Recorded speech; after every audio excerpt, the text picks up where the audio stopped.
Road safety is a challenge that many of us face, especially on our continent over here. What I'd like to see the improvements being made in terms of how we design our road infrastructure, how we provide facilities for non-motorized transport, and by that I mean bicycles and pedestrians, and that becomes an integral part of the design of our roads, bridges, etc. So that all the users, we need to understand there are many users of this infrastructure and we need to have that around one.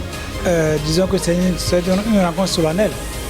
C'est pas évident de toute sa carrière de pouvoir avoir le président de l'Association mondiale de la route.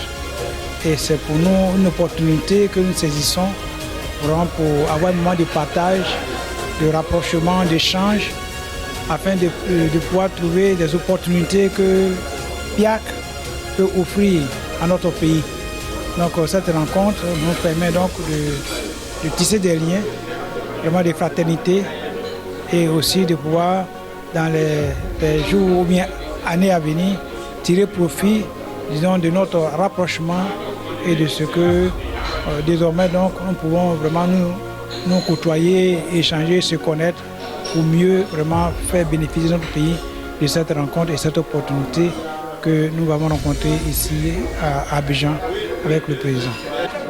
Nous avons eu l'honneur de recevoir le président de l'Association mondiale de route, qui est un Africain, un Sud-Africain, et qui en marge de la 21e Assemblée Générale de l'AFIRA, qui est passée saluer. Nous avons une séance qui est venue nous rendre une visite au sein du bureau du premier délégué, à savoir M. Kwaku Yao Germain, et il avait échangé sur quelles sont les priorités au niveau de l'Association mondiale de route.